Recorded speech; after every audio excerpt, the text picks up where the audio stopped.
Gelitik. Oke. Ya, bicara soal politik, pertanyaannya modalnya apa sih Kang Ilham untuk memajukan bangsa? Kan sudah lama nggak kelihatan sebenarnya masuk di dunia politik, tapi tiba-tiba muncul begitu.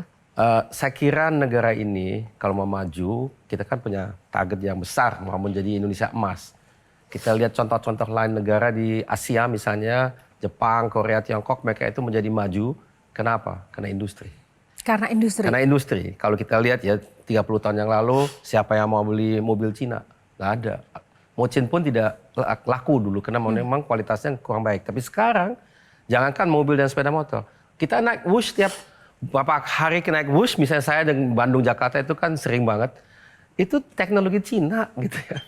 Dan dulu itu mereka di bawah kita tahun 90-an. Sekarang udah berapa kali di atas kita. Jadi kita melihat di mata kepala kita sendiri dalam generasi kita ini, ya memang kalau kita mau menjadi negara maju, harus pakai cara tertentu. Cara tertentu, Bang Hensat, setuju nggak? Saya sih setuju aja, cuma yang saya bingung ngapain masuk lewat jalur susah ya. Kan masuknya lewat jalur pilkada kan. Jalur pilkada di Jawa Barat juga, menurut saya itu masih jauh dari level nasional. Padahal, menurut saya kalau Pak Ilham mau minta jadi menteri pasti dikasih sama Pak Prabowo tuh. Kenapa nggak mau ambil jalur yang lebih mudah, Pak? Pertanyaan bagus sekali. Karena itu memang sering yang ditanyakan kepada saya. Tapi kalau menurut saya begini, kalau perkiraan saya adalah kalau sekarang dibentuk kabinet, yang diberikan prioritas itu yang telah berjasa untuk Pak Prabowo untuk memenangkan pilpresnya. Jadi mungkin saya tidak termasuk dalam ranah itu, saya kira. Jadi biarpun sering dikatakan mau dibentuk kabinet dengan para pakar, jadi tidak diperhatikan kemauan partai politik ini itu. Tapi belum tentu seperti itu. Kalau saya mau jadi gubernur, tergantung dengan pemilih. Itu perbedaannya, saya kira. Dan dua-duanya ada kiprah menurut saya. Jadi benar ada jabatan-jabatan kementerian yang orang pikir saya cocok. Sebagai contoh, Kementerian Ristek. Banyak orang bilang, oh Ilham kamu jadi Ristek aja. Saya pikir cocok memang. Hanya saja kita saat ini tidak ada Kementerian Ristek. Itu telah dihilangkan menjadi BRIN gitu ya. Atau BRIN sebagian masuk ke Dikbudristek. Itu beda dengan zaman dulu. Nah kita lihat bagaimana apa itu akan ada lagi. Kemudian kalau saya kan mau menyalonkan diri sebagai gubernur, juga bukan di sebarangan provinsi. Ya, ada yang bilang, Ham kenapa sih nggak di Gorontalo aja karena saya dari daerah Gorontalo. Atau tidak di Sulsel, jadi juga ada daerah Bugis gitu ya. Ya saya pikir dua-dua provinsi penting, tapi dia tidak punya industri yang berarti. Kalau industri di Indonesia ini lebih dari 50% ada di satu provinsi, yaitu namanya Jabar. Jadi lebih cocok ke Jabar, ya itu juga kontribusi kepada kita menjadi Indonesia emas. Menurut saya tidak kalah dengan kita menjadi menteri di satu bidang, memang lebih nasional bahkan internasional, tapi bagaimanapun industri kan harus diimplementasikan. Di mana? Itu di daerah. Daerah mana? Yang menonjol dua menurut saya, Jabar, Jatim. Tapi kan gini Pak, Tepuk tangan dulu. menteri itu akan dipilih Oktober Pak.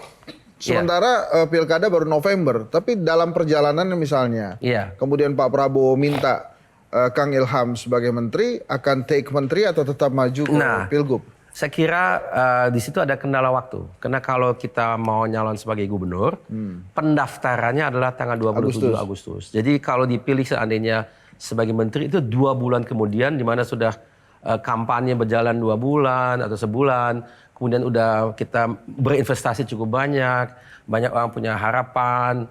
Jadi janji-janji yang susah itu menurut saya. Lebih tidak bermoral kalau kita misalnya tiba-tiba lompat gitu ya. Menjadi kita tidak terus, kita jadi menteri aja lebih enak itu. Wow, tidak bermoral. Oke, dia. Itu beban dia buat dia, beban. Tapi Kang, kenapa baru sekarang? Kenapa baru muncul sekarang? Banyak yang bertanya juga seperti itu. Iya. Yang saya belajar di dunia politik ada yang namanya momentum. Ya. Kadang memang belum cocok rasanya ya. Jadi katakanlah kenapa nggak 5 tahun yang lalu? Misalnya ya, 5 tahun lalu itu ayah saya baru meninggal. Dan waktu itu memang mungkin secara mental saya belum siap. Ya. Karena ini juga mendadak terus terang ya. Jadi saya beberapa bulan yang lalu mengadakan diskusi dengan teman dan saudara di kantor. Seperti setiap beberapa saat kita mengadakan diskusi lebih ke politik. Apa yang harus kita buat sebagai orang yang bergerak di bisnis, kita punya aktivitas di organisasi, sekarang ada perubahan politik, apa yang kita harus lakukan. Ada seorang saudara yang menyampaikan ke saya, dia bilang, Ham, kenapa sih kamu nggak mau nyalon sebagai gubernur? Saya bilang, saya ini bukan orang politik, tapi dia bilang, Ham, pikirin. Karena yang diperlukan oleh negara kita itu adalah muka baru. Kita mumet lihat itu aja. Perlu ada sedikit yang penyegaran gitu. Saya bilang, tidak salah juga ya pemikiran kamu. Jadi luar dugaan saya yang sangat mengejutkan ya, reaksinya luar biasa. Tapi kan kalau tidak salah apa benar dulu Bapak sempat melarang untuk Mas Ilham masuk Kalau politik? melarang nggak pernah. Bapak tidak mendukung, tidak melarang, tapi lebih banyak. Tidak mendukung, tidak melarang. Tapi gimana? Mendukung dong? maksudnya gini, mendukung tidak menyarankan ya. Oke. Jadi saya tidak pernah bertanya, oh saya mau jadi politisi, Bapak bilang nggak mendukung, bukan itu. Ya. Tapi Bapak tidak pernah mengatakan kamu ini harus berpolitik, tidak. Tapi Bapak juga katakan bahwasannya kita kalau sebagai warga bisa saja kita menggunakan jalur kita masing-masing. Bisa sebagai pebisnis, akademisi, aktivis, atau apa saja. Semuanya membantu dalam hal memajukan negara bangsa. Semuanya. Jadi tidak wajib masuk ke dunia politik, tidak wajib masuk ke pemerintahan. Charlie, silakan. Silakan. Justru itu Kang Ilham yang pengen saya ditanya. Karena nggak banyak anak yang bisa mengikuti atau menginspirasi layaknya seorang ayah. Iya. Jadi, dan ini terlihat dari pertama tadi Kang Ilham menjawab, jawaban-jawabannya itu mengingatkan kita semua atas statement-statement almarhum Eyang Habibie dulu. Iya. Kenapa akhirnya masuk politik, saya ini bukan orang politik, dan lain-lain. Iya. Pertanyaannya adalah, apakah itu memang terinspirasi oleh beliau, atau karena ada tekanan, atau itu menjadi beban nggak sih sebetulnya menjadi anak dari seorang presiden nomor 3 Iya. di Indonesia? Yang dicintai dan Yang dihormati, dicintai legendaris dan pula. sangat dihormati. Ya kalau kita lihat diri saya memang nggak bisa melarikan diri dari pengaruh Bapak. Ya. Banyak sekali informasi yang saya diberikan oleh Bapak dan Ibu dan saya banyak sekali belajar dari mereka. Saya dari kecil memang sering dibawa oleh Bapak kemana-mana. Tapi saya tidak pernah ada tekanan dari mereka untuk menjadi ini itu ya. Jadi bertemu dengan orang, mereka tahu saya ini anaknya Pak Habibie. Ekspektasinya bisa selangit. Gitu ya. Kalau saya tidak memenuhi ekspektasi tersebut itu bisa jadi bumerang. Gitu ya.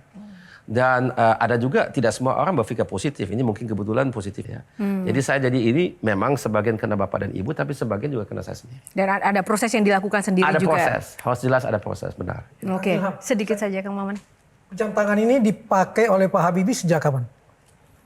Yang ini? Iya. Udah lama sekali. Udah lama. Artinya kemungkinan 13 November 99 dipakai Pak Habibie. Itu saya tidak tahu. Oke, katakanlah bisa saat itu. Bisa saja. Itu momentum di mana Pak Habibie merasa dipermalukan oleh MPR. Ya. Karena pertanggungjawabannya ditolak. Ya. Padahal keberhasilannya luar biasa. Dolar 16.800-an bisa jadi 7.000 bahkan pernah jadi 6.500. Iya. Nggak dilihat oleh MPR. Iya. Betapa turbulensi politik itu begitu berat. Iya. Siap menghadapi hal-hal seperti itu? Saya kira saya belajar dari contoh Bapak. Saya waktu itu berada dengan Bapak, bukan di samping Bapak, tapi saya di rumah. Terus kemudian apa yang dilalui dan dialami itu kita diskusikan sekeluarga. Saya lihat bahwa Bapak dan Ibu itu mereka tabah sekali. Mereka tahu bahwasannya ini adalah satu hal yang bisa terjadi sebagai orang yang berada dalam dunia politik. Itu katakanlah itu turbulensi politik.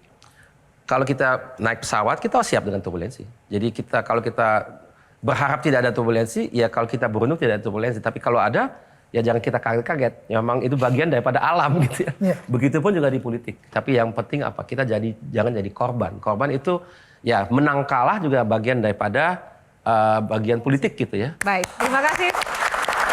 Jelajahi cara baru mendapatkan informasi. Download Metro TV Extend sekarang.